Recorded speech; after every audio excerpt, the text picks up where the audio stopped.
Hey everybody, it's Jason Blaha with Ice Cream Fitness here. I took part in a conversation yesterday because I got tagged in it in a private Facebook group that I post in called John Hollywood's Rabid Cage, which is owned by the contest prep coach John Hollywood. And there is an individual, a smaller YouTube channel by a competitive bodybuilder known as Bostin Loyd, who he broke down his whole pre-contest drug protocol in a 30-minute long video. And I'm going to link that video here, and I'm going to link it down below. And I want to just recap some of the things that I said in that discussion because some of the people who saw it wanted me to talk about it a little bit on YouTube. But hold on, let me give you guys a bicep shot first.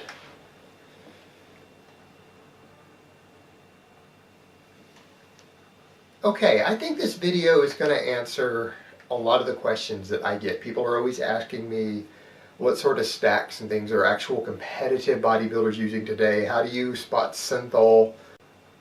What are people doing? How do they change their drugs from the off season to pre-contest? And this guy's video answers how he does it, and it's pretty textbook.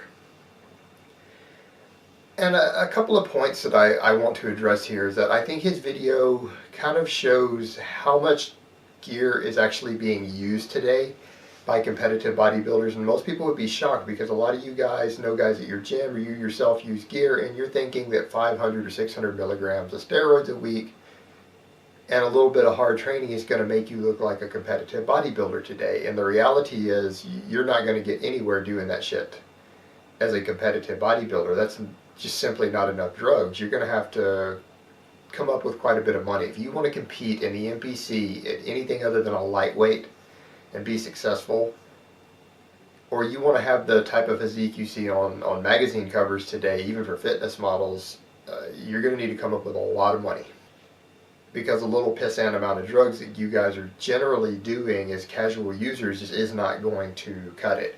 And for example, this guy in his off season was running just over 3 grams of steroids per week, and that was 1.5 grams of test, 800 milligrams of Deca, and 800 milligrams of equipoise a week, plus his peptides, all his growth hormone producing peptides, his HGH, his IGF-1. I think he said he only used IGF-1 in the final bit of his contest prep, and his insulin. So this guy uses over 3 grams of gear, HGH, and insulin to have what he has.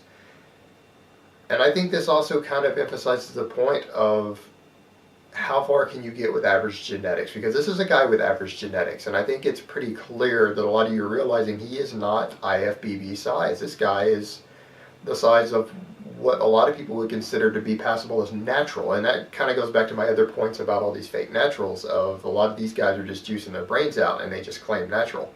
And if this guy were to claim natural, there would be thousands of people who are saying, yeah, I believe him that he's natural, just by saying it. But in fact, he is using over 3 grams of gear, HGH, insulin, IGF-1, and buckets of Synthol. Now let's look at the point on the Synthol he raises.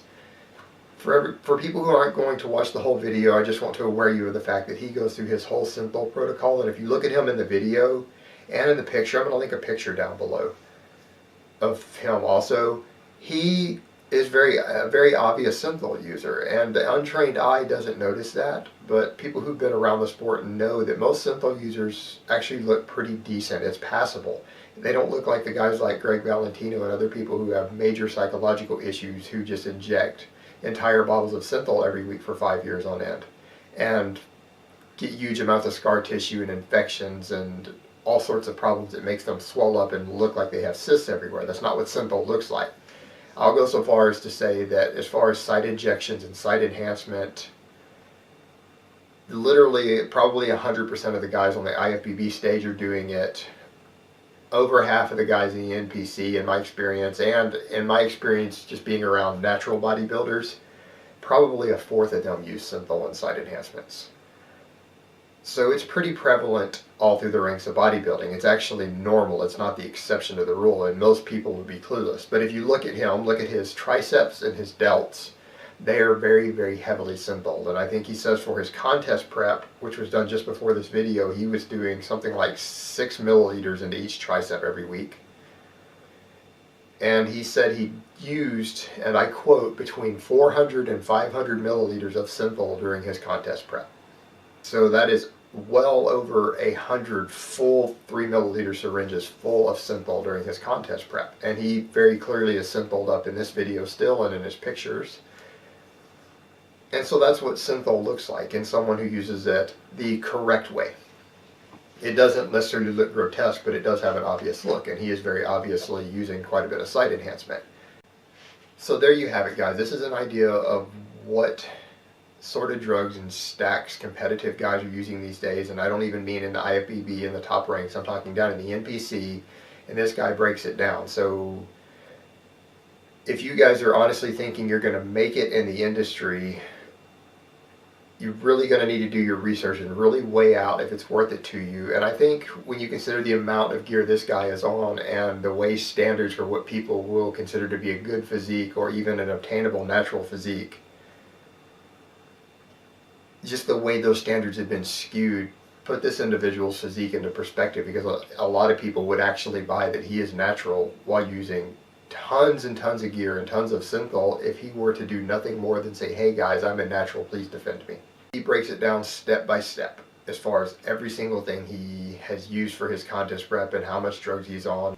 And you guys will get a good idea of what competitive guys in bodybuilding are using these days. And I think for a lot of people it's going to be shocking. It's a lot more drugs than people realize. And even in my experience, a lot of natural bodybuilders use amount of drugs that most people would consider to be gross abuse, not just small amounts. And then I think a big difference is that oftentimes they don't have the genetics to go pro in the IFBB, so even if they're doing stacks that are similar to what a low-ranking IFBB pro uses, they're still not necessarily obtaining the type of size that those guys obtain from it, due primarily to genetics. Alright guys, so that's really all I have to say on that today. I hope it's been informative, and I will talk to you next time.